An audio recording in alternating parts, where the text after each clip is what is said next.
Eu e Lázaro, a gente foi fazer o cadastro na Rede Globo de atores. Meteu a primeira roupa. É, claro. Meteu uma roupa que a gente tinha mais forte. Aí fomos fazer o cadastro. Aí você vê um cara, ele preenche um papel de acordo com o que ele tá vendo. O cara deu uma bobeira, deu uma saída assim, Lazinho pegou o papel, puxou e olhou. O papel era assim.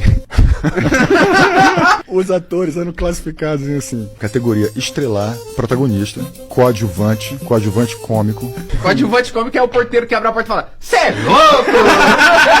Coadjuvante cômico é muito melhor que esse. Enfim, tinha um monte de coisa. E no final, lá embaixo, tinha uma coisa chamada assim, tipos. E no meio de Lázaro tava marcado assim, tipos, os dois tipos. Eu fiz muito bandido, né? Nordestino, bandido, né? Que fala assim, com aquela que você tá aqui da Globo com a peixeira. Falava assim, Lázaro, pô, tá foda, cara, os caras só me chamam pra fazer bandido. Ele fala assim, e ele só me chama pra fazer preto. Macaco, bre, macaco, bre, macaco, bre, macaco, macaco, bre, macaco. Toma. Tu escolhe qual que tu quer.